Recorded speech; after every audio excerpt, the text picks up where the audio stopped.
Turn up and tune in to World Combat Sports. Hello, everyone, and thanks for tuning in. I know it's late, but I had to drop this UFC 239 pre-fight card analytics before it kicks off tomorrow. For those of you that tuned in or looking through the window, appreciate it. Thank you for your support. Let's get right down to it. The UFC 239 weigh-ins went down today. You know, the card itself will be televised on UFC Fight Pass, ESPN Plus, and ESPN. The prelims will be popping off tomorrow. So let's go to like the preliminary card that'll kick off at 8 p.m. Eastern Standard Time, y'all. I'm gonna start with Claudia Gadelha versus Ronda Marcos. Claudia Gadelha has been in there with some of the best, Tisha Torres, Jessica Andrade, just to name a few, right? And we're talking about the strawweight division. And Randa Marcos, she's had a pretty respectable run. I mean, she's had her opportunities, but she's came up short. Claudia Gadelha, to me, will should have the edge and advantage in this mixed martial arts contest. I just think she has the advantage and the much better skill set all around than Randa Marcos. And Claudia Gadelha's hands have improved tremendously, over the last several months. Like I said, she's been in there with some of the top names, so she has the experience. And she's had her ups and her downs. You know what I'm saying? She's contended for the title, wasn't able to get it done. But, be clear, you know, she is a threat at that strawweight division. So I give her the nod tomorrow. Claudia Gadelha defeating Randa Marcos. I'm not. I wouldn't say it'll be a knockout. You know what I'm saying? Even though I like Gadelha's hands, Marcos is pretty tough. I've seen her in some bloody fights already. So it truly depends on the energy that happens in the first round between these two.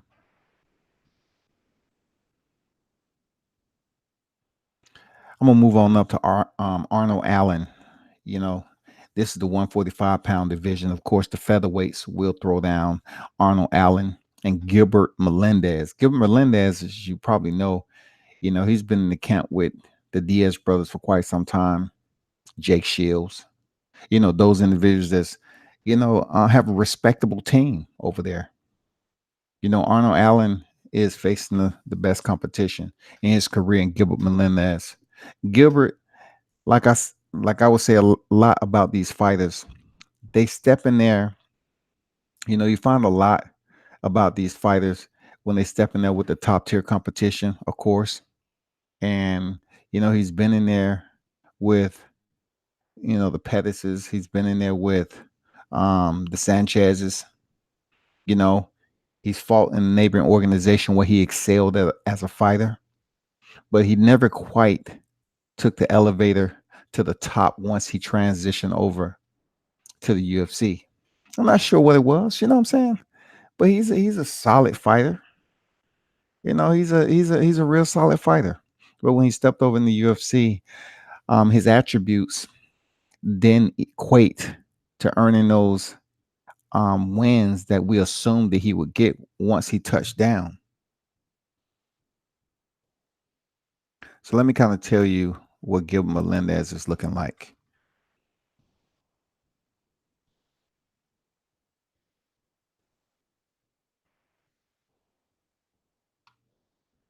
He's 22-7.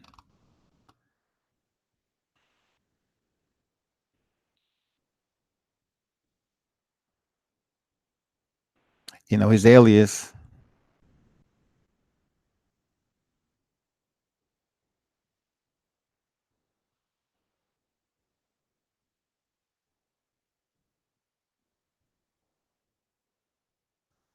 is El Nino. I always liked his alias or what have you.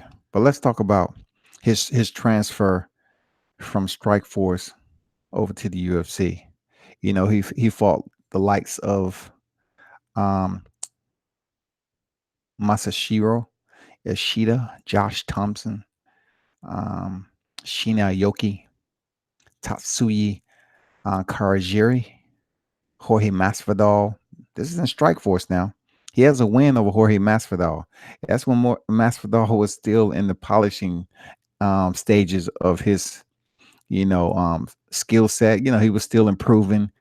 He was still going to the gym, adding those wrinkles, man, coming off the street, just doing what he's doing, still competitive veteran in the sport, but he still had a lot of areas to his repertoire to improve. And also he needed to put wrinkles. He needed to apply wrinkles to his arsenal also and become more well-rounded. He stepped into the UFC in his debut with the one and only Ben Henderson. And we all know Ben Henderson, former champion, very respectable, highly respectable fighter when he was at the top of his game. And he lost on his debut to a split decision of Ben Henderson. Then he turned around and had a sensational win against Diego Nightmare Sanchez. He went the distance with Diego Sanchez. I'm talking about met him in the middle of the cage and they went at it. It wasn't no playing around. It wasn't no idle, posturing between the fighters. You know how Diego Sanchez looking at his opponents, staring them down, mean mugging them. He did all that to Gilbert Melendez. It didn't work. They threw down that night. One of the most exciting fights. I mean, it wasn't more exciting than Diego Sanchez and Clay Guida, but it was exciting to the point where you can always look back on YouTube and check this fight out because they was going toe to toe. I mean, these two was going at it and using some high level takedowns. You saw takedown defense.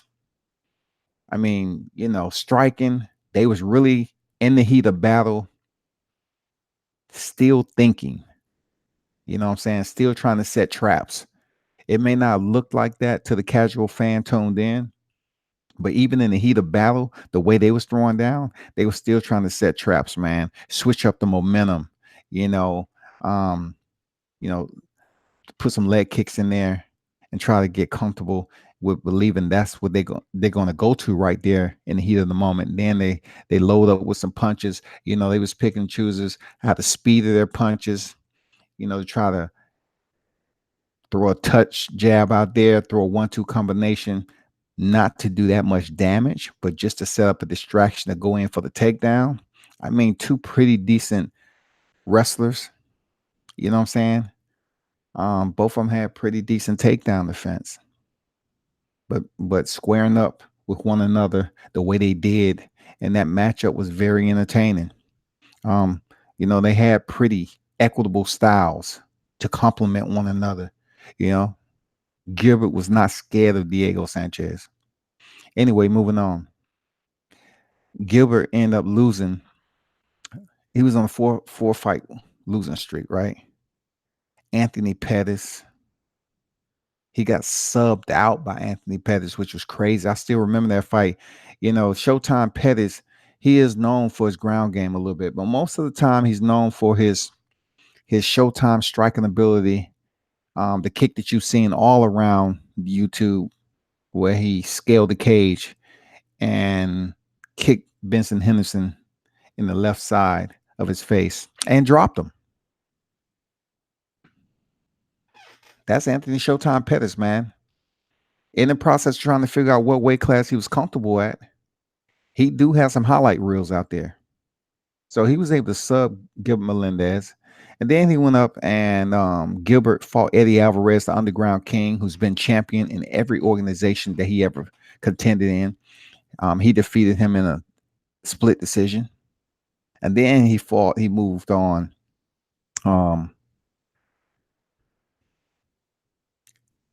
Less than 30 days. Well, a little bit after 30 days. No, I take that back.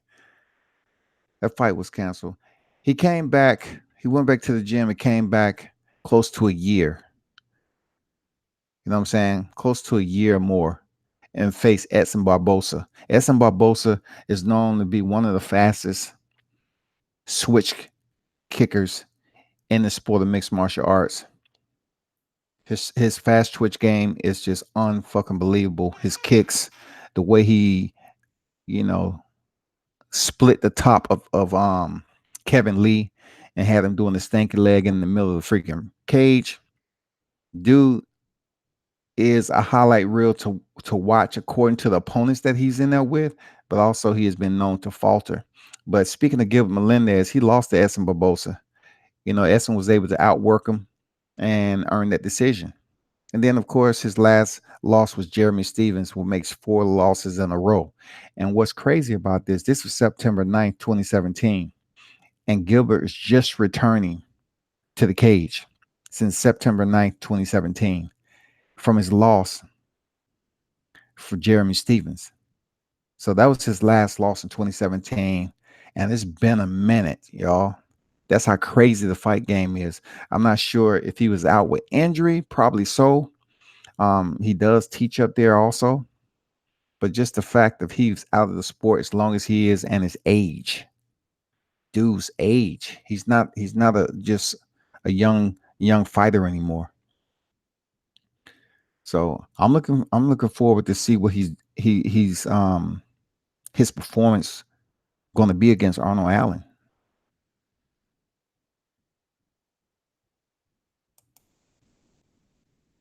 It's difficult to see how Gilbert Melendez is going to hold this down, you know? Michael Chiesa, 170. You know what I'm saying? Michael Chiesa in itself, tall, lanky fighter. He weighed in at 170 today.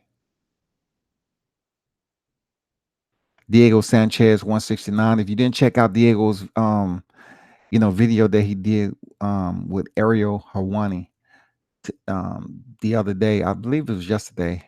It was quite entertaining, very unique, nostalgic. You know, it had a different vibe to it, coming from Diego Sanchez, who's always been that awkward type character. He's going through a phase in his life where, he just left Winklejohn, who's been up there with Jackson Wink for quite some time. And he basically let it be known that he was training himself. He was training students. He was training himself.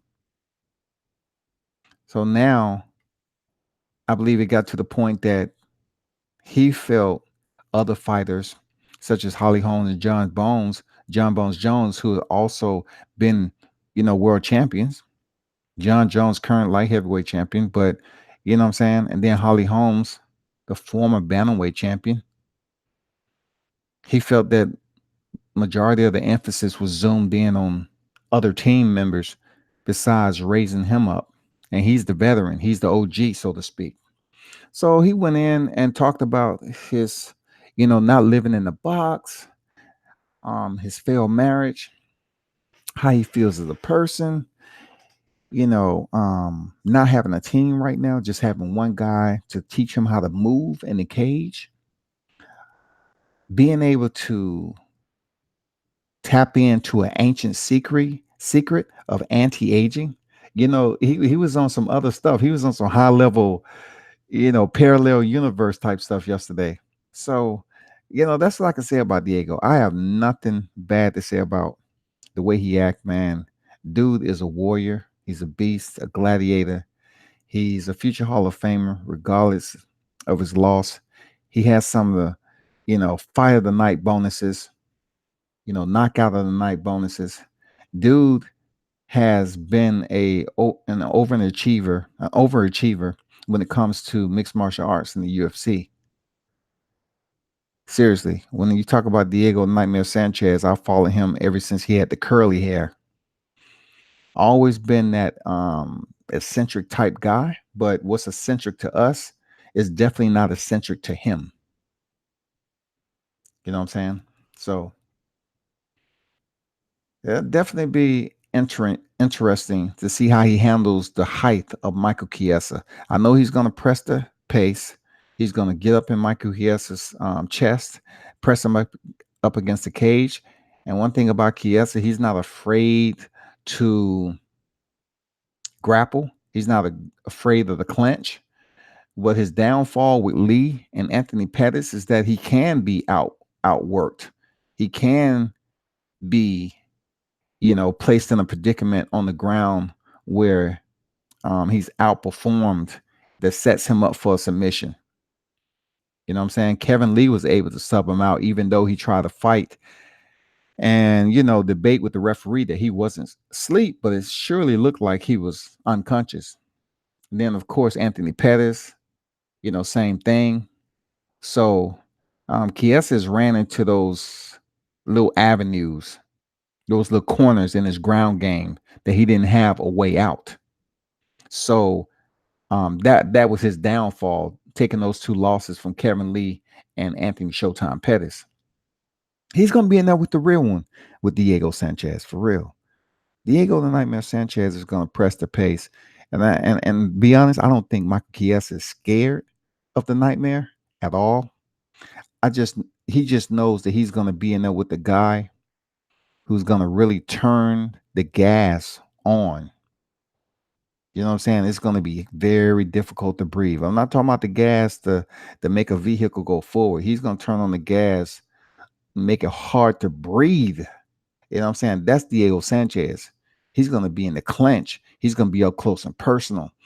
Every punch he throws, man, he's going to be trying to knock Chiesa out. And he's been known to rebel as rounds go on. His cardio is respected. The man has two type of freaking respiratory systems, man. I'm talking about two sets of other lungs in reserve. He keeps going and going and going and tires out his opponents. His takedown defense is pretty, high level. His jiu-jitsu is high level. His all-around game is high level, even though he's been in some wars, man. He's been in some wars. But he said to us, the fight fans, that he has found the ancient secret to anti-aging. So we'll see how it works out tomorrow. And I cannot bet against Diego the Nightmare Sanchez. I cannot. Even though Michael Chiesa, he has pretty decent skill set when it comes to his game evolving. But I just don't think he's there yet to go in there and defeat Diego Sanchez, especially after seeing the way he looked his last fight. The way Diego Sanchez looked his last fight, I was pretty impressed. So I give him the nod going in there against Michael Chiesa. Luke Rockhold is moving up to light heavyweight from middleweight, okay? We all know Luke Rockhold has had his share of blunders. He will be facing Jan Blachowics, all right? Blachowics is a heavy hitter. He's a strong dude. And even though Luke Rockhold has obviously benefited from coming in at the light heavyweight 204.5, being able to eat good, don't have to cut that much weight, you know what I'm saying, down to 185. He's looking big. He's looking strong, ripped, shredded. The Luke Rockhold we know, the model. He's going in there with a guy who Luke would test early on with his striking. Luke has a nice question mark kick, very sneaky. You never see it coming. Very, very concealed. His hands are pretty decent when his head is in the game and focused. The one thing about Luke Rockhold, he's been known to get complacent in there. If you pressure him the right way and don't back down from his kicks or his punches, then you can catch him thinking a little bit too much. He just places himself in a situation to overthink and get complacent and get caught with a shot, just like he did against Vitor Belfort, just like he did against Michael Bisping. He gets caught, and when he gets caught, it's the worst one. That spinning heel kick from Vitor Belfort, highlight reel. Michael Bisping catching him, highlight reel. So I'm just curious to know what Luke Rockhold has changed besides his weight class. You know what I'm saying? I just can't automatically say, okay, Luke Rockhold is gonna take this guy down and just overwork him on the ground. Even though he has some of the smoothest jujitsu in the sport, Luke has to get you there first. You know what I'm saying? He has to place you in a position to outperform, land those punishing strikes, place you in a position of vulnerability, break you down, degrade your rhythm, and then take you down to the ground. That's Luke Rockhold. But he's moved up to a heavier weight class where I'm curious to see how his power transfer over from middleweight to light heavyweight. You know what I'm saying? From middleweight to light heavyweight for Luke Rockhold. I'm just curious to see how that's all going to work out for Luke. You know, right now I'm kind of leaning towards one Blachowics, just on the mental side of the house when it comes to this bout. That's who I'm leaning towards, and Luke has been known to just lose his wits about him and end up getting knocked out. So that's my pick for the light heavyweight fight that's going to be on the main card. Okay, moving on to probably one of the fights that may take the night, as not either, basically saying it may be the fight of the night or the second best fight of the night. Okay, we have Ben Askren and Jorge Masvidal. They're fighting in the welterweight division. The current welterweight champion is Kamaru Usman. But Ben Askren came over him for one championship. He was traded from Demetrius Johnson, right? And Jorge Masvidal, if you don't remember, he started off in the street doing this, in the Kimbo era. And he's that guy who has a lot of fights to his resume. And when I say he's improved tremendously, absolutely. Jorge Masvidal has evolved as a fighter. He has a surplus of losses, but that was in the process of him learning and improving his fight skill set. And also you have to look at him not turning down fights. Like Jorge Masvidal is down to scrap, man. Jorge is down to throw. It's just either him being outperformed, losing a fight just because, early on he was learning as he went along. But the tide has changed, man. He's been in the gym. He's been working on his wrestling with one of the best. Even though he an ass, Kobe Covington, him and Jorge Masvidal works on his wrestling a lot. One thing he had in the street that was A1 was his hands. His hands. Jorge Masvidal knocked out Donald Cerrone twice in one fight. He knocked him out and then threw a punch and woke him up and then knocked him out again. That's Jorge Masvidal. George, Jorge, whatever he goes by. I like his fighting style. I like him as a fighter. I like the way he go about business. Very methodical. Ben Askren is one of those guys who, when you look at a fighter, you can see him as being a wrestler. He has like a swimmer's body to me. Not much muscle, physical attributes to apply him with, to give him credit for. But dude is lethal when it comes to the wrestling game. And over time, he's tried so much to basically develop his hands to match his wrestling accountability. That's Ben Askren. He's undefeated. Ben Askren is undefeated, man. That's the crazy thing about it. Ben Askren is 19-0 with one no contest. Jorge Masvidal is 33-13. When I say the dozen of losses that Jorge has, is he was learning on the job, but he was still, fighting for that check and fighting to improve his ranking status as he went along. But to see Ben Askren, um, face adversity with Robbie Lawler, and then come out He works on his submission game, no doubt about it.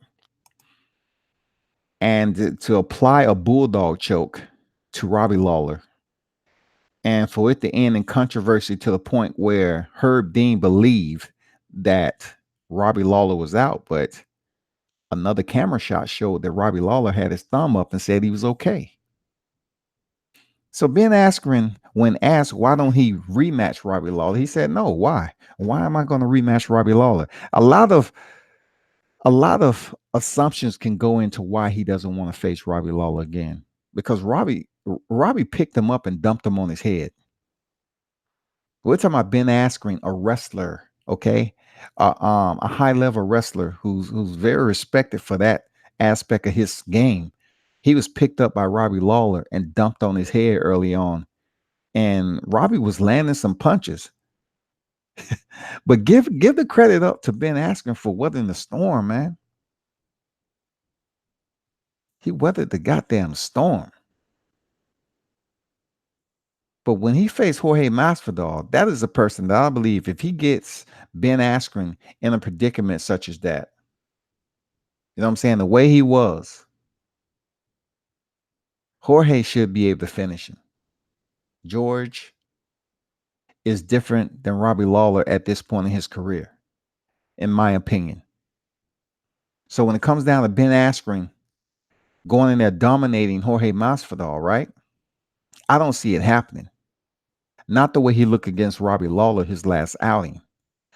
It's going to be a very head-to-head clash in the first round with these two because that's Jorge's style.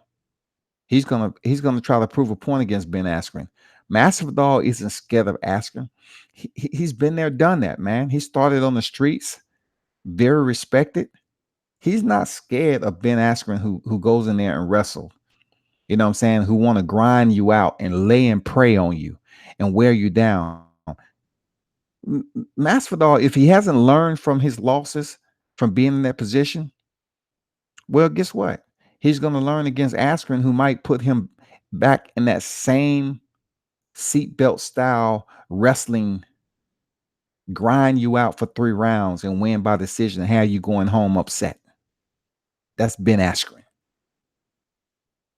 Dude has curly red hair, goofy looking as I don't know what, but he's a tough dude. He's a tough dude, and he's talking mad trash right now to Dana White to say, give me your best guy. So when the fight was over between him and Robbie Lawler, he was basically saying, Dana, that's all you got? That's your best guys? And, Robbie Lawler is a very respected mixed martial artist. So just because Ben Askren has one fight since his debut in the UFC, I still have to go with my man, Jorge Masvidal. I like the way he's evolved as a fighter. I like, his entire cachet of weapons that he can disperse against Ben Askren, who I believe is kind of, I wouldn't say one-dimensional, but his priority is more so delegated to a specific area. And of course, that is getting you in the clinch, taking you down, and grinding you out, landing some punches when he can. But if he can just run the clock out, being on top of you, trying to work for a submission or whatever, that's what he would do. And that's why people are never going to gravitate to Ben Askren, because he's a boring ass freaking fighter. So my nod is to Jorge Masvidal. Next to the co-main event is Amanda Nunes 17-4 and Holly Holmes, who is 12-4. Holly Holmes is a former, 18-time boxing world champion. Legitimate, validated, co-signed, everything you want to know about Holly Holmes. A fighter who transitioned from boxing over to kickboxing and then to mixed martial arts, man. And we do know her from her upset of the bantamweight queen at the time, Ronda Rousey. The upset heard all around the MMA community. And then from then on, she just haven't been able to sustain that high level that championship quality that we expect from a fighter with her lethal arsenal. She does have a lethal arsenal. She has very nice kicks. She was an 18-time boxing champion, so we saw what she can do. She can be elusive, and she can let her hands go when her headspace is right. But she haven't been able to maintain that headspace, man. Misha Tate ended up subbing her out when she was almost about to defend her title, man. She just didn't know how to adapt and improvise in that fight with Misha Tate. She was doing very well, and she would have kept her belt, but she allowed Misha to hold on for dear life and work for a sub. It was just crazy how that fight ended. And then Amanda Nunes is the champ right now. She's the bantamweight champion and she's the featherweight champion, 145. She's a bad woman. I'm not gonna lie. Amanda Nunes has earned the title of the baddest woman right now because not only did she absolutely annihilate Ronda Rousey again, she has been in there with one of her countrymen, her countrywoman, a person that she respected, but she said, I understand what my potential is. I want to explore that. So I'm going to prove that I'm the best and I'm the baddest woman in the game. So she had to call out, Cyborg, Christiana Cyborg. And she went in there and blitzed her just like she did Ronda Rousey. For real. And she's a bad, she's bad, man.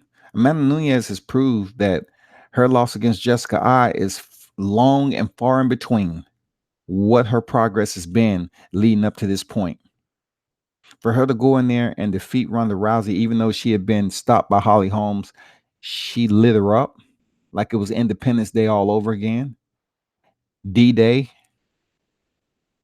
World War One and Two at the same damn time. And then she went in there and did the same exact method and protocol with Christine Cyborg. And you got to give it up to her. She is the first woman. She will go down in history as the first woman to become a 2-division champion. She will. The first in the men's division, we all know Conor McGregor. He was a featherweight and the lightweight champion. And then Daniel Cormier, the former lightweight champion, light heavyweight champion rather. And he's a current heavyweight champion. So Amanda Nunes, she's going to be a future Hall of Famer, no matter how you look at it. How do I proceed engaging the analytics of this fight? Both of these fighters have solid boxing, but I have to give it to Holly Holmes, of course, the 18-time champion. But, a lot of people looking at Amanda Nunes' power. I think Holly Holmes has pretty decent power. But anybody who allow Amanda to sit down on her punches and stay within her range, they're going to get stopped. They're going to get dropped. And they're going to roll. And Nunes is going to be right on top of her. And she's going to make her pay. Now, when it comes to wrestling, Holly has pretty decent hips. But Amanda Nunes is a grinder. And her ground game supersedes that of Holly Holmes. That's real. Amanda Nunes get Holly Holmes to the ground, she's going to be in serious trouble. Nunes has a very slick and respectable jiu-jitsu game. And don't be shocked if the fight goes to the ground, if she's able to hurt Holly Holmes and press her up against the cage and go for the takedown. Don't be surprised if Amanda Nunes work for the ground and pound and a submission, because that is a strong point of her repertoire. So me engaging this fight with the hands, Holly Holm all day, if she stays out of the danger zone, so to speak, of Amanda Nunes striking, who has more power than Holly Holmes, I think Holly will do just fine with landing her punches. But the one area that I have to give Holly Holmes an X is that she can stay on the outside too long and not do enough work. You know what I'm saying? It's almost like she gets full of anxiety and she doesn't know what to do. Like she could have pressed the pace just a little bit more against Cyborg and possibly could have made it a more competitive bout. But she was playing it safe. Amanda Nunes is not gonna play it safe with Holly Holmes.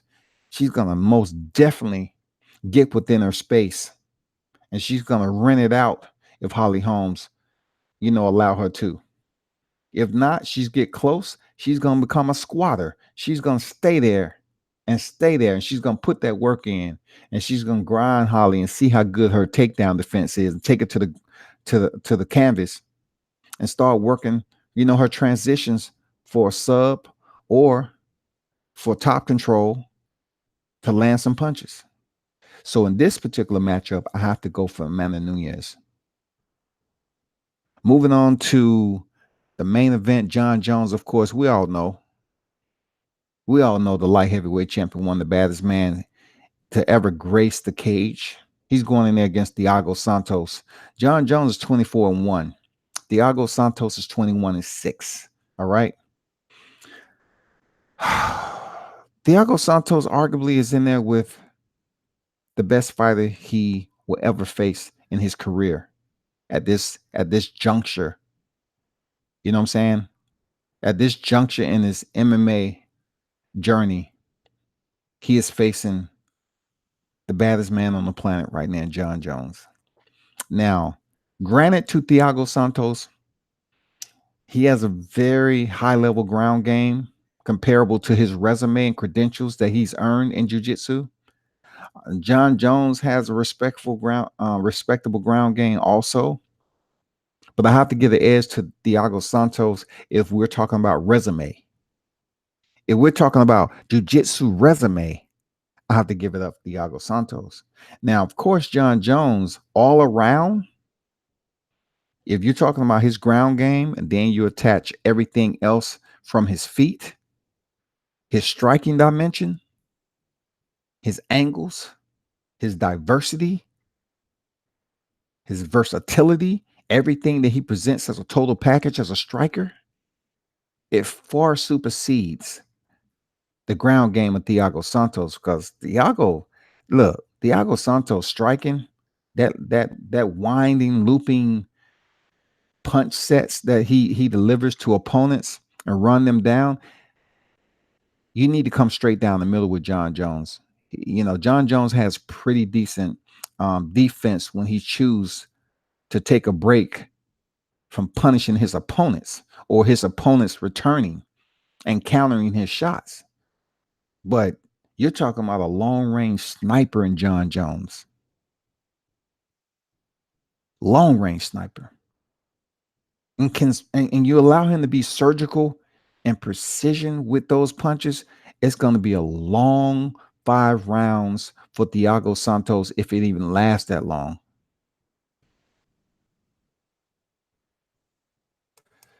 I'm about to look something up on Thiago Santos. I just want to double check something right quick with this guy. Just want to check something out. Thiago Santos is he's not a slouch. You know what I'm saying? He's not a slouch. 21-6 is respectable.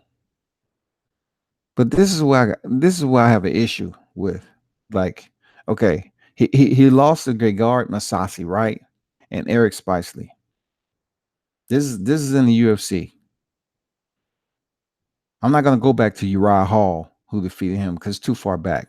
Now, the more recent, I'm talking about April 21st, 2018, which was just last year. He got stopped by David Branch, KO'd in the first round. You heard me. He was KO'd by David Branch. What's going on, K Lowry? What's going on, man?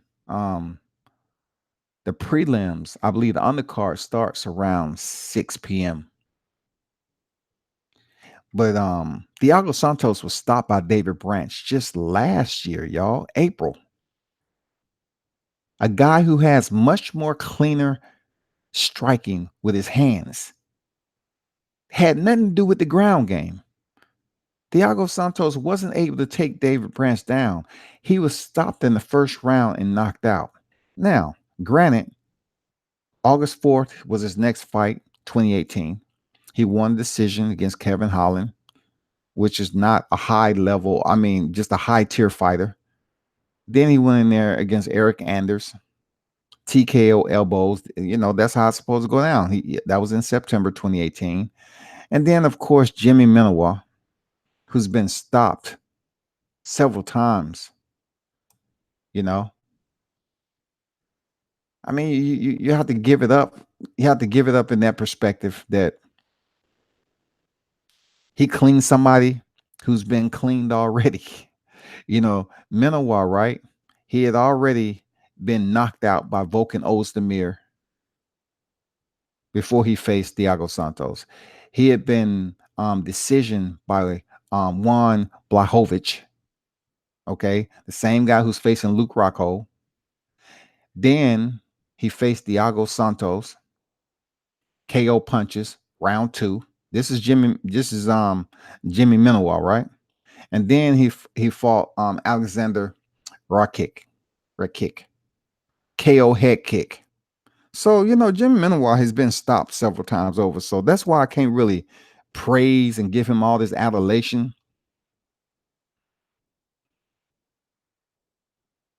But what I can say, for David Branch to be stopped by a guy who's been stopped, almost like the Alistair Overeem, he's been knocked out and stopped already.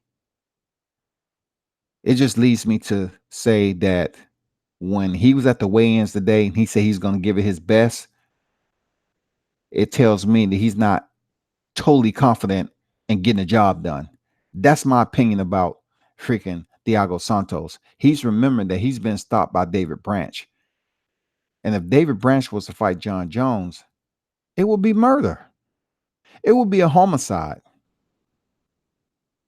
And being that this was just last year, it's no way in hell I can imagine or assume or prognosticate that Thiago Santos would go at least three rounds with Jon Jones, because he's going to blitz him in the first round and throw everything he possibly can to Jon Jones to kind of shock the world, and then he's going to get tired out. I'm not sure what his game plan going to be, of course, but that shit, getting stopped by David Branch last year and having faced no one on the caliber of Jon Jones after that, leading up to this fight, there's no way that he's going to shock the world tomorrow.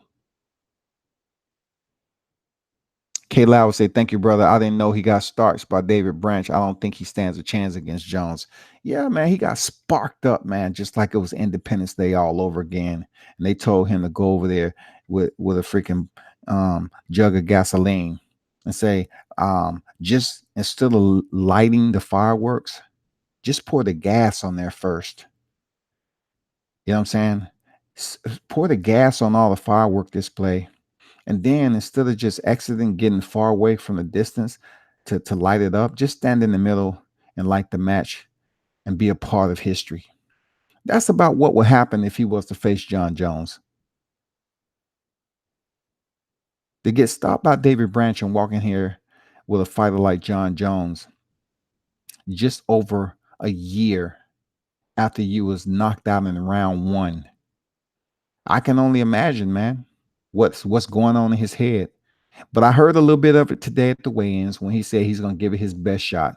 That confirmed to me that he wasn't absolutely sure on how and what he was going to apply to defeat. What game plan, what offensive strategy do you take to the cage with you against a fighter like Jon Jones?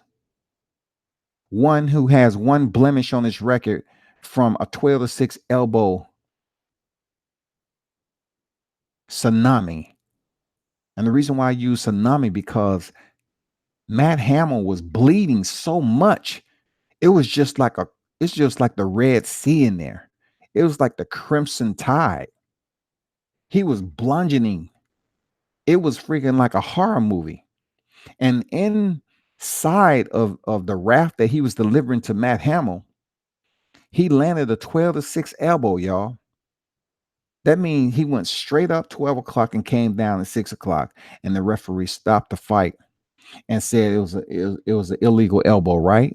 So in that point, instead of asking the fighter, is he okay? Can he continue? Of course, Matt Hamill being punished the way he was and tortured, he wasn't able to continue. But he came out and said it was more so his shoulder than any damage that John Jones landed from that illegal elbow, which was the truth. You know what I'm saying? Which was the truth. There was no way he was coming back in that fight. He was getting destroyed. And it was only a matter of time before he suffered a TKO loss, right? And how stupid this 12-6 elbow rule is that the commission that's still residing and have a proven authority attended an ice breaking contest where guys was using 12-6 elbows to break cylinders of ice. And the guy said, there's no way that move can be legal. It's too deadly. It's too deadly. So that one person pretty much advocated to make it an illegal strike. And Big John McCarthy even fought to say, hey, let me give you some schematics. Let me give you a little bit of history as to why that elbow is not as lethal as you believe, just because you saw it used in an ice breaking competition, right? And it pretty much fell on deaf ears, y'all. It was nothing John McCarthy, one of the most experienced previous former referees, could explain to convince this man otherwise. And it's still banned to this day. For real. And so that's why John Jones has that one blemish on his record, because he was fighting Matt Hamill and Matt was bloodied all to be damned. And he landed that 112-6 elbow, and it did nothing different than just place him in much more of a detriment than he already was and closer to getting the fight stopped. And unfortunately, the referee stood him up and attended to Matt Hamill to check and see could he continue. Of course he couldn't continue because he was getting punished. He was getting painfully annihilated. And he said he couldn't. So they called a disqualification on John Jones, and that was his one loss, man. It sucks because he should be undefeated. He's 24-1. Now, we also know John Jones from stepping in there with arguably one of the best fighters outside of John Jones in the heavyweight division right now. That's Daniel Cormier. Daniel Cormier, listen, Daniel Cormier will destroy Thiago Santos. Okay? DC will destroy Thiago Santos if they was to fight. So you look at John Jones and what he did to DC, and then you take DC and place him in there with Thiago Santos. Santos will get destroyed. I truly don't see, I know the matchup is inviting. Okay, when you look at the size comparisons, the height, and then the tattoos. Thiago has a hammer on the front and a cross on the back. The looks and everything for both fighters in comparison, kind of pique your attention. Say, oh, this is gonna be a damn good fight.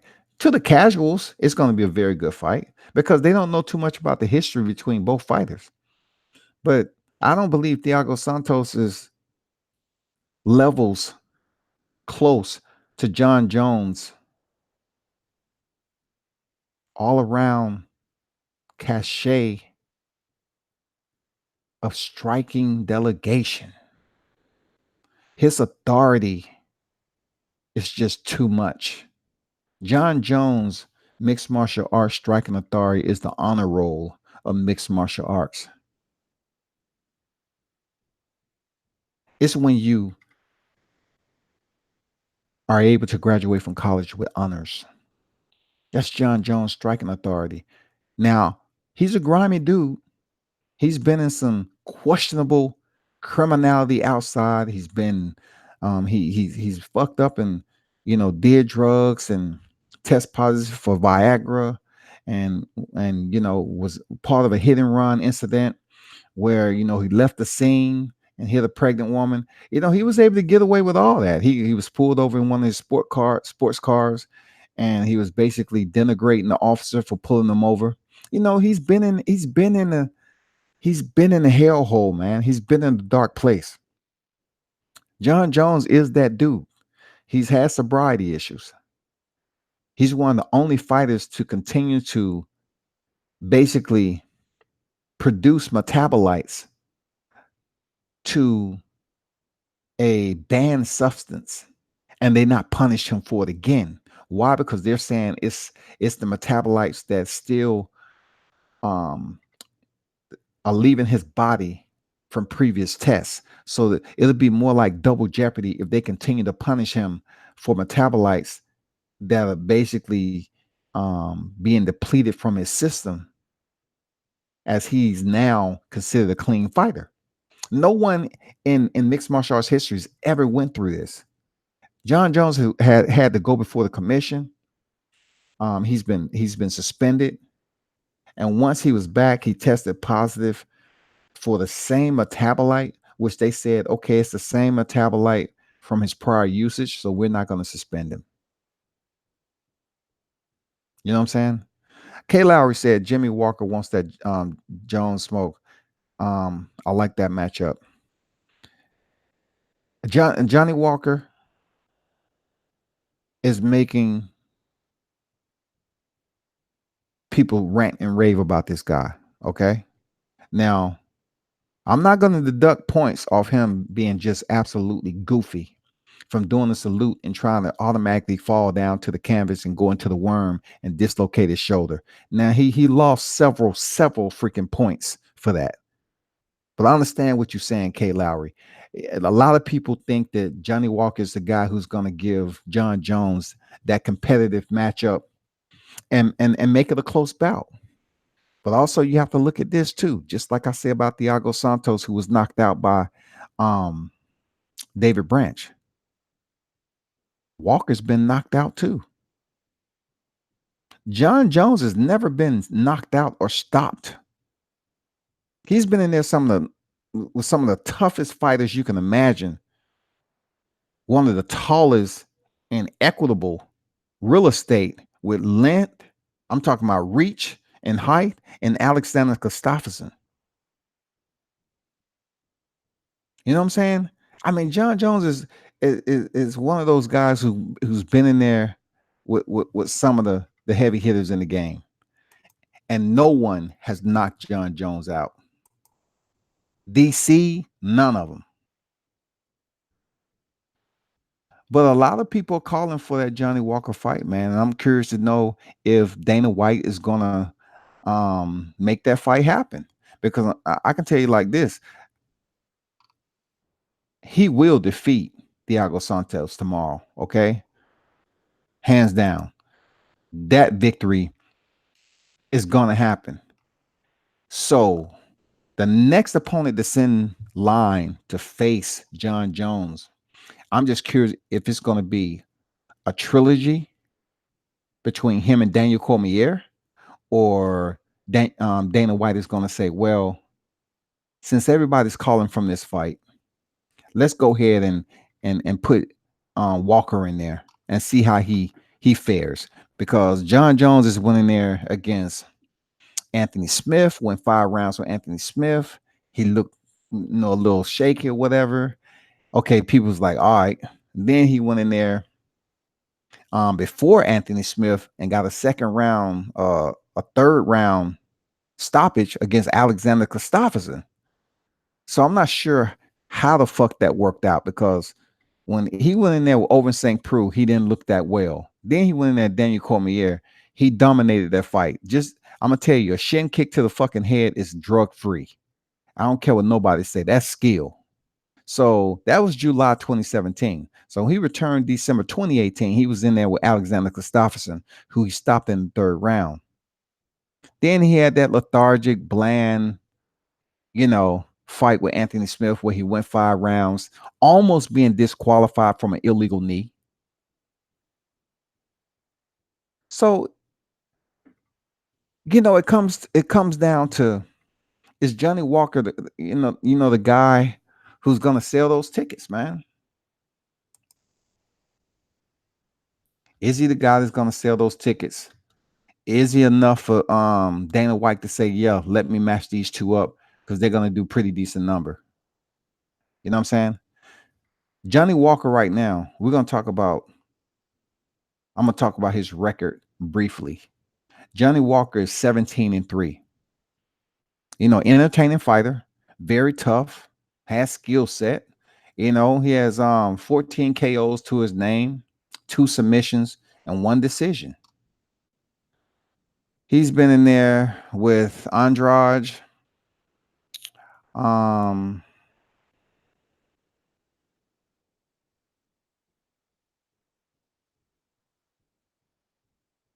Enrique da Silva.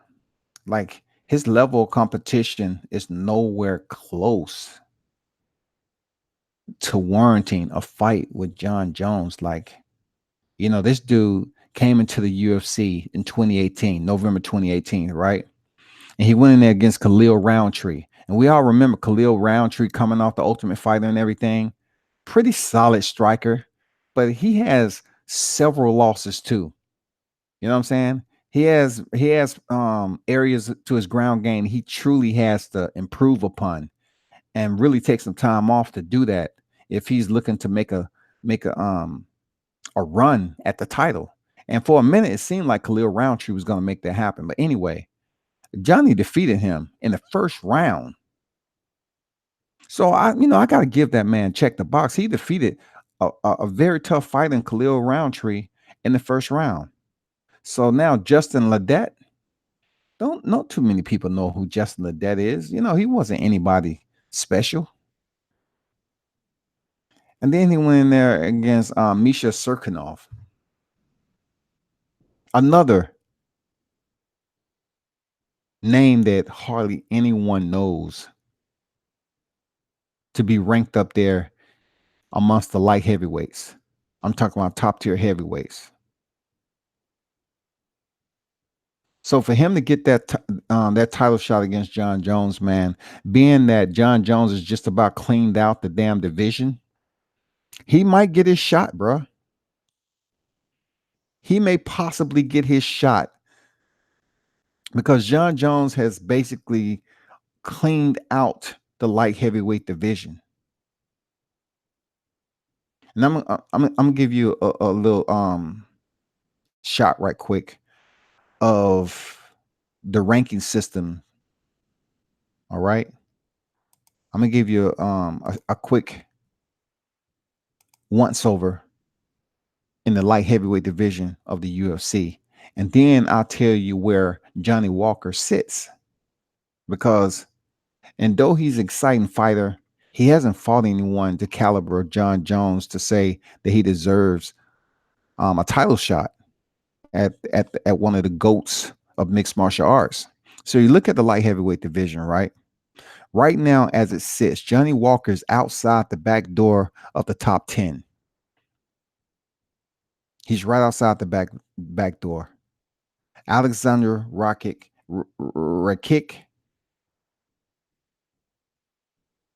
he sits at number 11. And if I'm not mistaken, Thiago Santos or David Branch have basically contended against Rakic, who is basically outside the top 10. So Johnny Walker at the time, even though people are chanting his name, right? He has to go through Glover Teixeira. Even Corey Anderson is sitting at number 8. Volkan Ozdemir, who took back-to-back losses, he may be somebody that Johnny Walker needs to contend with. And then you have Jan Blachowics, who's going in there against Luke Rockhold tomorrow night. So if Luke Rockhold defeats Blachowics, then guess what? He's going to move up. But of course, Luke Rockhold is nowhere in the equation with the light heavyweight because he just moved up. And then you have Alexander Gustafsson, who's talking and pondering retirement. So he may be off this list sooner rather than later. And then you have Anthony Smith. If I had to put Anthony Smith in there against Johnny Walker, that'd be a pretty solid matchup for Johnny Walker to make that climb up the ladder to see where he's at right now. The Anthony Smith would be that guy. Okay. Now,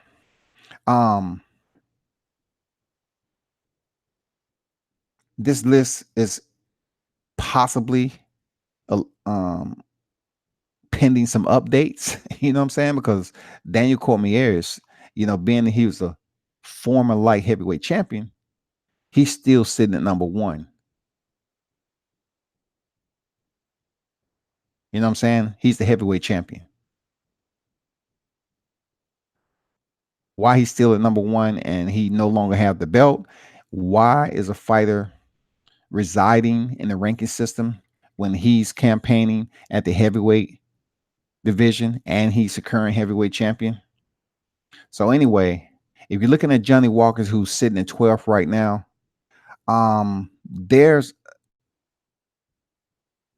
a quality group of individuals that he has to link up with before he even tastes the square with John Jones. If it's Corey Anderson, Volkan Ozdemir, Juan Blachowics, Alexander Gustafsson, if he stays around any longer, I mean, the man has a list of people there for him to contend against, to climb up that ladder, to get that next title shot. So that's where we at with that, man. That's all I can say about that. Like Johnny Walker, I like how he's entertaining, but he's been knocked out before, and he has some hitters up here, that can give him a pretty good test. Glover Teixeira. So that's who we need to be concerned about. Real talk. That's all. We'll see how that works out. But back to the fight card, man. Of course, I said John Jones should win it. It's about how he's gonna win. I can see John Jones pressing Thiago Santos up against the cage after he lands some strikes. He's just gonna test Thiago's defense. He's gonna test his beard early because John Jones has the better striking out of Santos. If you can land some punches on Santos, he will put his back up against the cage. He will give you that movie seat that you was looking for. And you can just play it out from there. He will give the fans that storyline. That's what Thiago Santos would do. And if John Jones presses him up against the cage while he's still fresh and he really having fatigue, or even, his heart rate is increased, any of that, Thiago is going to be out there pretty early, man. Because the one thing I can tell you is somewhat like Khabib the Nurmagomedov. John Jones will place you on your back and he will land punches and elbows like no other. He's not going to automatically try to look for hooks or go to have side control. He's going to punish you. So if John Jones can laugh, if John Jones, hold on for a second.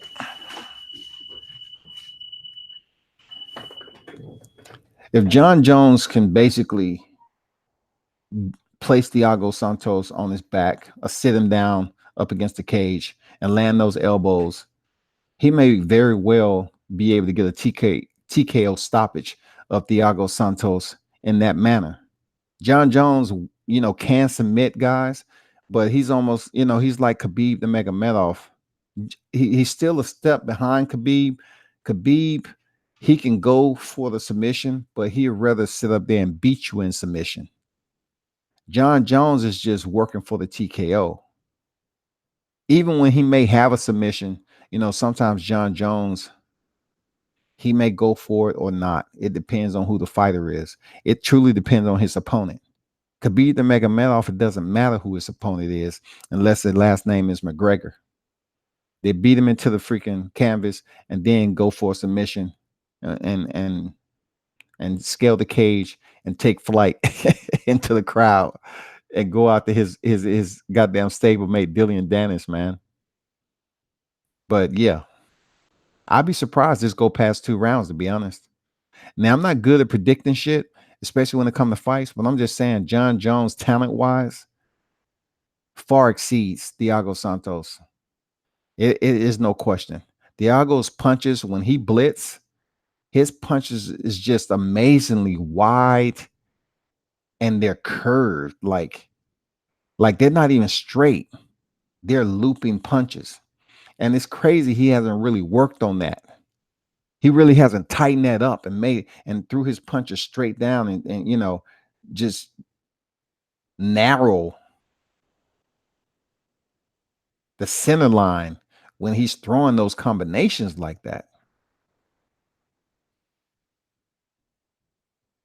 Because John Jones, all he had to do is put his guard up, put his high guard up, and he'll block most of those punches because they're coming from the outside. They're not coming straight down the middle. And then a bad habit Thiago Santos also has when he's blitzing, he's fully committed, almost like Vitor Belfort when he was fighting Wanderlei Silva. He will blitz you with punches, and he will keep punching. What John Jones can do is just basically go up underneath, get in the clinch, and work his wrestling from there. Because if you overly commit on a punch, and John Jones is committed to making you overly commit and go in for the shot or the takedown and lock up, you can guarantee you getting swept. You may find yourself looking like Stephen Bonner. I mean, the man has a tremendous amount of throws to his cachet too. So Thiago may be very high level in jiu-jitsu as far as belt etiquette, but when it comes to John Jones locking up and getting in on his hips, well, he can very well assure that he's going to go for a ride and he's going to get sat down. It's just all according to how he's going to do it. Outside trip, inside trip. I mean, usually that's John Jones go through takedown, but we don't know. He may not have to go through that extent with Thiago Santos, because I've seen him taken down much easier than using high level skills to do it. You really don't have to have anything overly technically, overly high level of a throw or a takedown from John Jones to get Thiago Santos on his back. That's just real talk. It isn't required unless he's done work tremendously on his takedown defense. I know we didn't see much of that with Anthony Smith, but Anthony Smith, he's a veteran. He's been around for a while. And, John Jones didn't look all that great in a bout with Anthony Smith. So I don't know if it was an injury. I know he said he had hurt his hand, whatever the case may be. When it comes down to Thiago Santos, man, he got a hell of a goddamn hill to climb tomorrow. So from light heavyweight division, the main event, I'm just going to take it down to Diego Sanchez. I have John Jones winning that by TKO knockout stoppage. The co-main event, the women's bantamweight from the 2-division champ Amanda Nunes, 135 and the 145 featherweight champion. I see her defeating Holly Holmes. If it's not via submission, I see it by decision, because I'm just basing everything on Holly Holmes boxing to be able to keep herself out of that danger zone of the power that Amanda Nunes presents. Holly Holmes has felt that power before as a fighter. Holly Holmes has been wrecked in some of her fights as a boxer, so she knows how to take a punch. You know what I'm saying? So that's why I think if the stoppage is going to happen, I think Amanda Nunes would do it via submission. Landing some strikes and then being able to take Holly Holmes down. So I give that nod to Amanda Nunes. I'm not going to pick any round. The next fight, welterweight division, which is campaign at 170, Jorge Masvidal and Ben Askren. Of course, I want to go with my man Jorge. George, whatever they want to call him, George Masvidal. I have to go with him because Ben Askren, he just haven't convinced me yet that he's multidimensional outside of his wrestling. When I say multidimensional outside of his wrestling, what about the kicks? What about the punches? You're gonna go all the way up the welterweight division and face somebody like Kamaru Usman and believe that you're gonna run through a guy who just went in there and dominated a fighter like Tyron Woodley, who has power and also pretty decent wrestling himself. So you're gonna go in there and dominate a guy like Kamaru Usman, who has a wrestling background and a pedigree that's respectable. I just don't see it happening, man. I'm going with Jorge Masvidal in the welterweight fight tomorrow. Then light heavyweight, we have Juan Blachowics and Luke Rockhold. Like I said earlier, I'm going with Juan Blachowics. Even though I like Luke Rockhold, he's a stablemate of DC. The dude has mad skills. Very talented fighter, but he also has 4 losses. And when it comes to Luke Rockhold, his mental displacement, the way he just loses focus, just like a bad pair of freaking, I don't know, man. I just don't get why he just loses it sometime. But if you catch him on the beach, you know what I'm saying? If you catch him with a room full of women, then Luke Rockhold is in his world. We saw that when he was trying to get linked up with the million dollar matchmaker. She basically gave Luke Rockhold a piece of his mind. To my, you trying to play me? You're a player. You ain't trying to look for one woman. You're trying to look for several.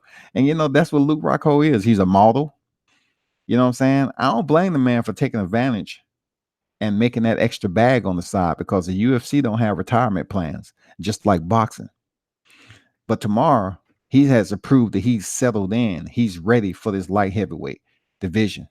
And I gotta go with Juan Blachowics, man. He just better have a pretty good takedown defense, and his jiu-jitsu game better be on point. Because once Luke Rockhold places you in that world, he's gonna designate where he wants you to go.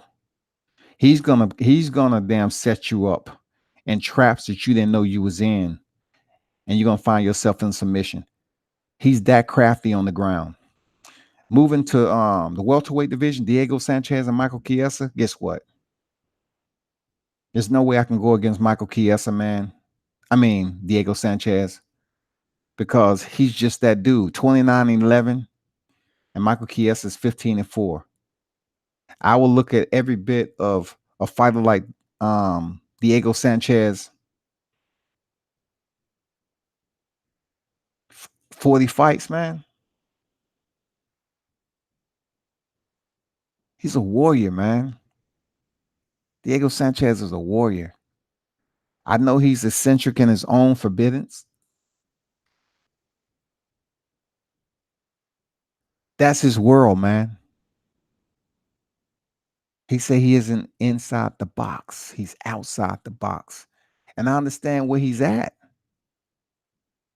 His thought process places him in an open space where he can just maneuver as he see fit. He can travel mentally as he see fit.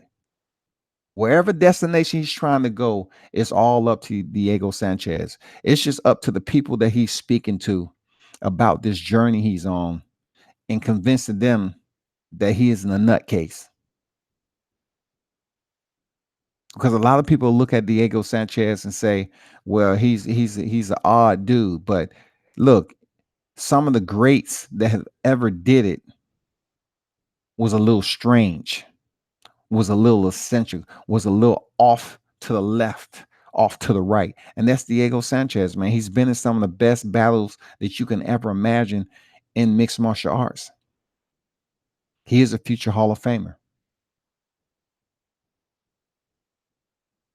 He talked about keeping his daughter full time with no help.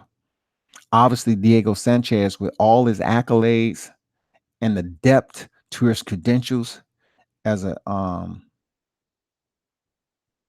professional fighter, he still has a limited group of individuals who is his support system. And that's crazy, right? That's crazy. This man has been in the game as long as he has. The battles that he has experienced and participated in, he don't have a larger support system than what he was talking about with Ariel yesterday.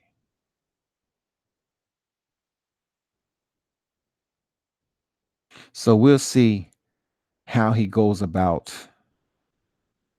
his offensive attack against Michael Chiesa. Because if he's able to pressure Michael Chiesa, tall, lanky, got pretty decent strength, but I don't think he has the grinding retort to stay on his feet against Diego Sanchez. I don't see it, man. Unless he's been working tremendously on that takedown defense, Diego is just on NOS when it comes to pressing his opponents and placing them in his world. He doesn't freaking stop. Dude is fucking relentless. Diego Sanchez is relentless.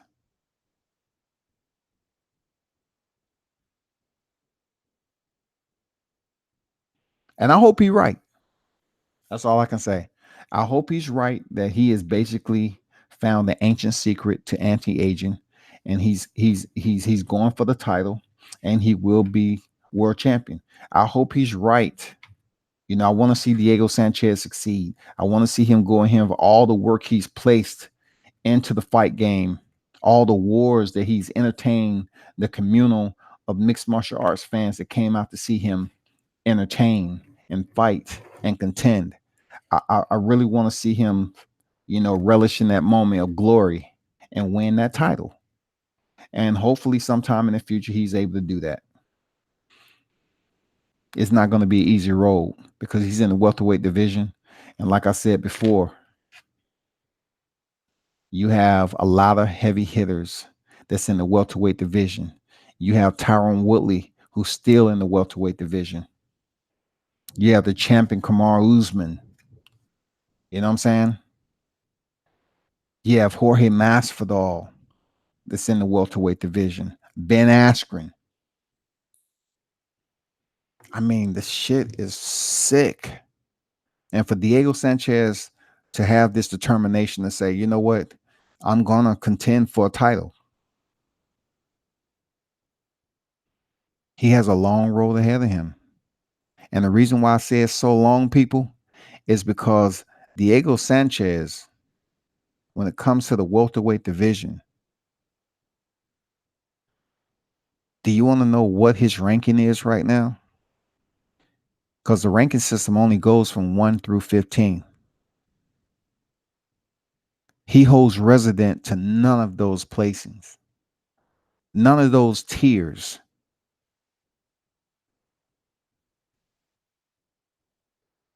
You know what I'm saying?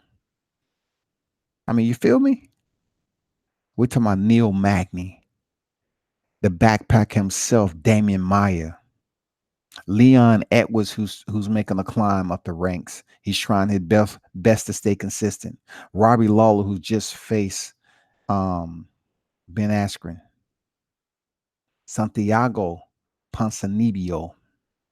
He's a quality opponent that Diego Sanchez will have to face. Anthony Showtime Pettis. Stephen Wonderboy Thompson, who's still trying to return and reinsert himself at the top 3 spot for a title run.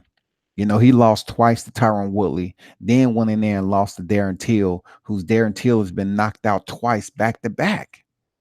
Finished by Tyron Woodley, and then finished by Jorge Masvidal. But check this out. Darren Till sits at number 6, and then Ben Askren. Ben Askren defeats Robbie Lawler, and he's in 5th. Then 4th is Jorge Masvidal, right? 3rd is Rafael Dos Anjos. Rafael Dos Anjos.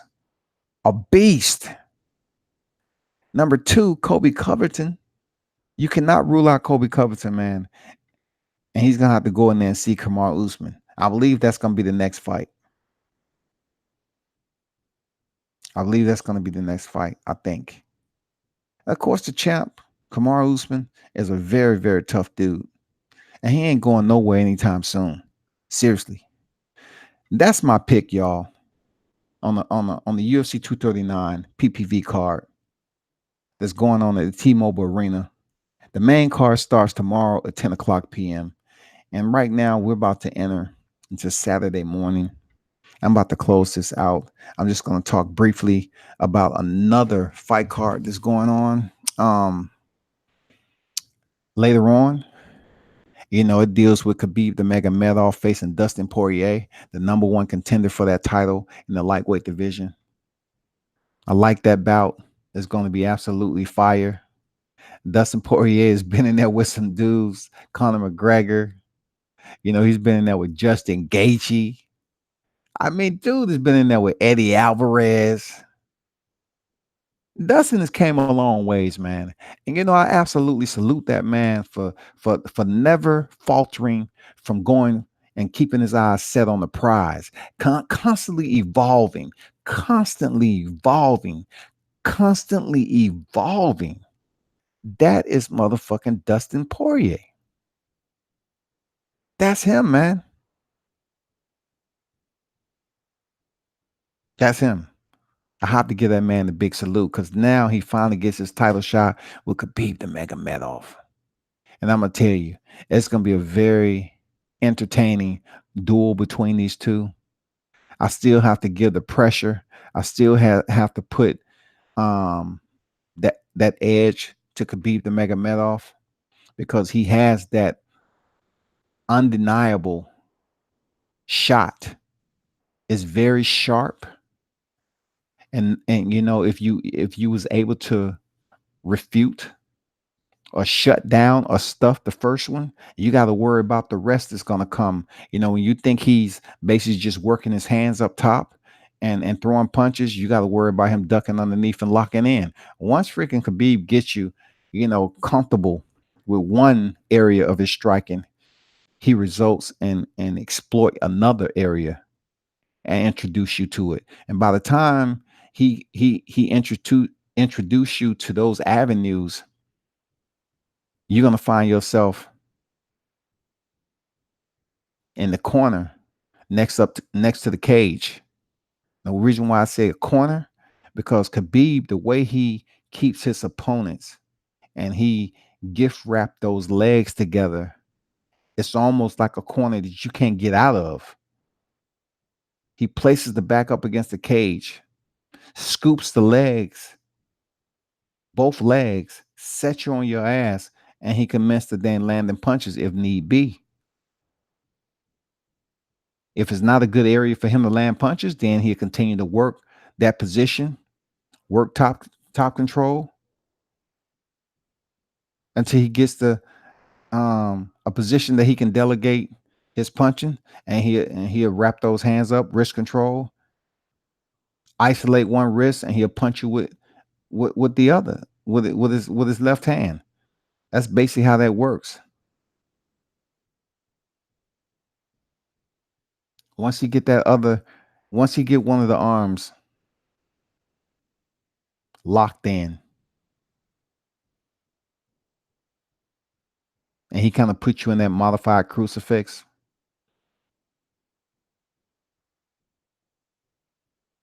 it's all bad. It's all bad for real. Anyway, I still got to give Khabib Nurmagomedov that advantage. Max Holloway and man Frankie the Answer Edgar is freaking touching gloves again, man. I see Frankie Edgar's. I don't have the whole fight card in front of me at all, but I see Frankie Edgar still being that fighter who has just enough to lose. And the reason why I say that, with his height disadvantage and reach, Max Holloway, the way he's been fighting, I'm not talking about the loss he's coming off with Dustin Poirier, but I'm talking about how he looked against Jose Aldo, how he looked against Brian T. City Ortega. He punished Brian T. City Ortega. And I'm just looking at it like he's gonna make Frankie Edgar wear the fight too.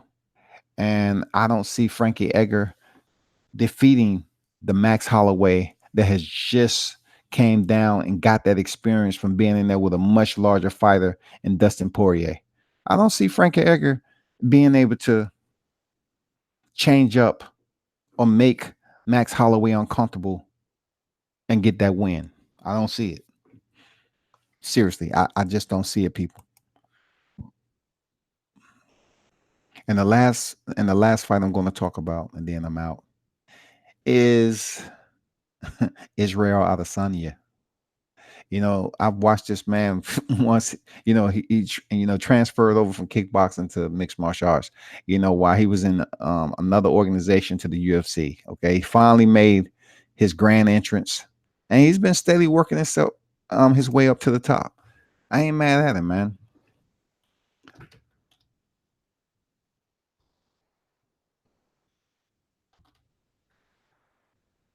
I'm going to give you a bit of insight on Israel Adesanya. He's 17-0, of course. He's undefeated. Haven't lost since he's been in the UFC. He's been making waves a little bit. People comparing him to John Jones.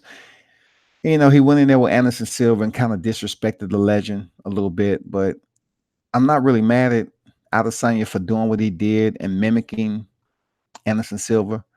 And then he goes in on John Jones and make it seem like that John Jones ain't shit. He has to understand John Jones, a fighter, whether it be in mixed martial arts, Muay Thai, boxing, whatever. The sport doesn't consist of morals and principles. Who gives a fuck about that? But what it does consist of individuals who knows how to be an average fighter, an elite fighter, or a great fighter. You know what I'm saying? They are all roaming in the layer of combat sports when it all boils down to it. It's just all about the ones who stand out and ones who come to be champions, the ones who end up being great. And Israel Adesanya, he's trying to be that. You know what I'm saying? He's campaigning in the middleweight division. Very talented young man. You know what I'm saying? I'm still not sold on. I even said back in one of my lives that he would take a loss before he gets a title shot. And I'm absolutely surprised that he's able to be in this position for a title shot without taking a loss yet. Because I didn't see him, as far as his fighting style, as being that freaking impressive. Like George St. Pierre used to say, I didn't find that shit impressive, man. I didn't. Even when he went in there with Anderson Silva, the old, over 40-year-old Anderson Silva, I just haven't found his style to be that entertaining, even at 17-0. So let me give you a little bit. When he stepped in there with Marvin Vettori, I wasn't impressed with the way he went about that. He won a split decision. And then Brad Tavares. I was a little impressed because Brad Tavares, right? He's a very extremely durable, resilient fighter. And he really took it to Brad. You know what I'm saying? He won unanimous decision. Now, Derek Bronson, we pretty much knew what Derek Bronson was going to do. He's going to come forward, chin up, and just go balls to the wall and give you everything. If he can hurt you in that time, in that window that he's coming towards you, cool. If not, he's going to get fucked up. And that's exactly what Adesanya did. He sustained his patience, poise. He watched the fight play out. He allowed Derek Bronson to attempt to do what he always do in his predictability, and he stopped him in round one. Okay. Then next he moved to Anderson Silva, defeated him, unanimous decision. And then the fight that really set him over the top. Like I said, I'm still not sold on him, but I was like, damn, I raised the rock eyebrow. I was like, God damn, he went in there and did that shit to Kevin Gastelum. But the one thing I saw in that fight was that He was placed in adversity and he pushed through it. It's just the way somebody like Kevin Gastelum placed him in adversity. I'll say, okay, he still needs improvement on that area of his striking and his defense. Kevin was able to land some solid punches on Adesanya. So now tomorrow he's facing the man himself, the Aussie, Robert Whittaker.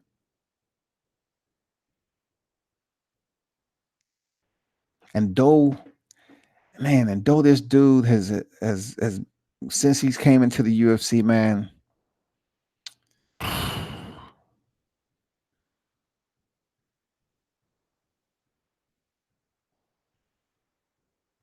he's on a 6-fight win streak since he's been in the UFC.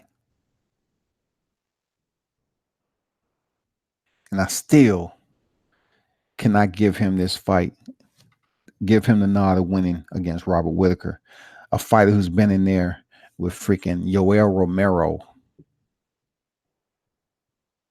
You know what I'm saying?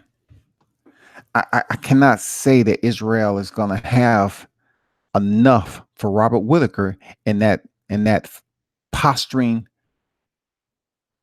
style that he has, that kickboxing style where he lie in wait and pick his opponent apart.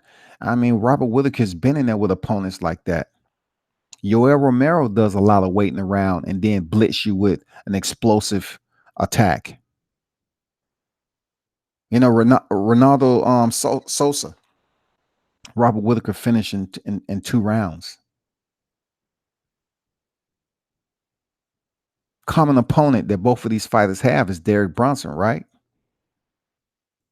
Robert Whittaker finished him just a little bit quicker than Israel Adesanya.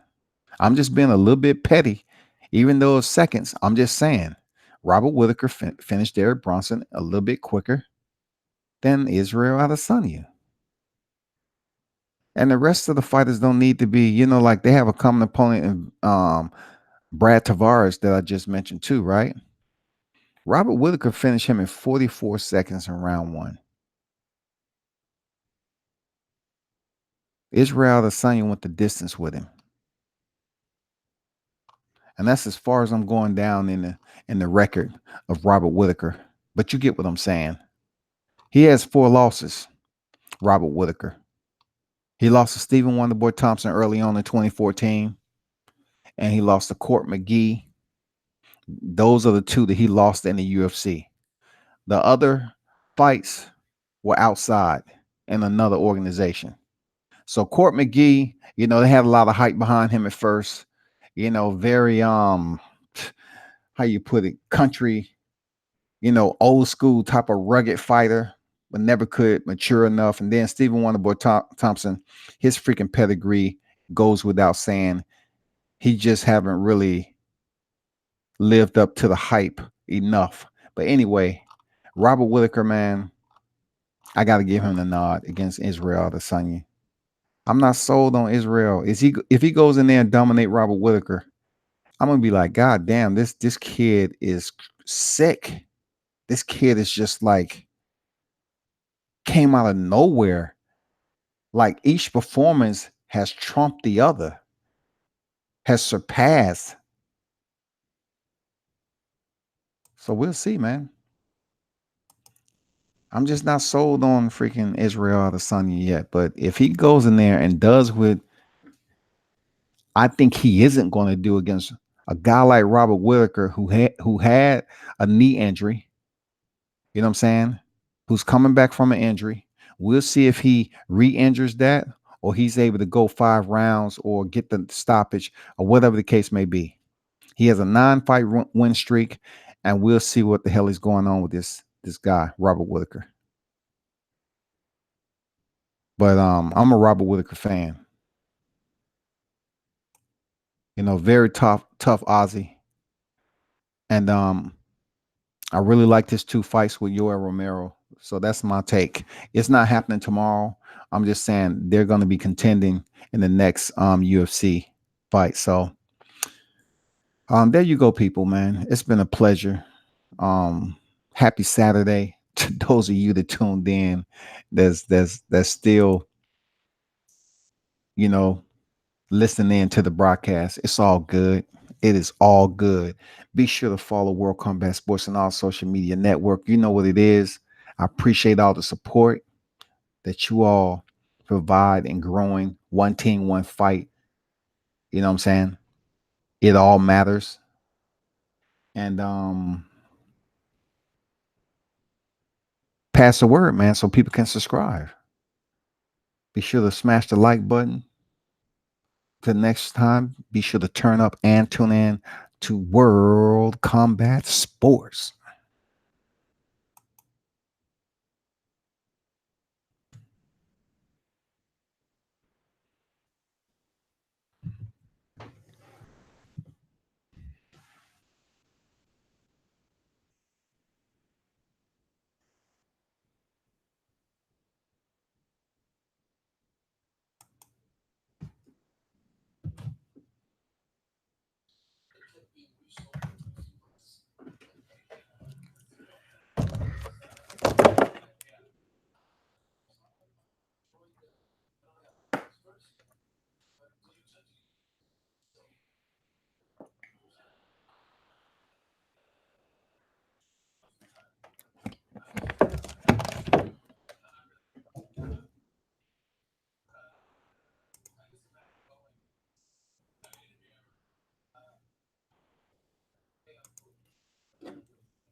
I'm an interior designer who really believes good design has the power to transform your life. I trust California closets for all of my clients and my own home as well. Not only is it functional, it's absolutely beautiful. I love recommending California closets not only to my clients but also to my friends and family, basically anyone who I can tell. I'm Crystal, and this is my life with California closets. Visit a showroom or schedule your free consultation today.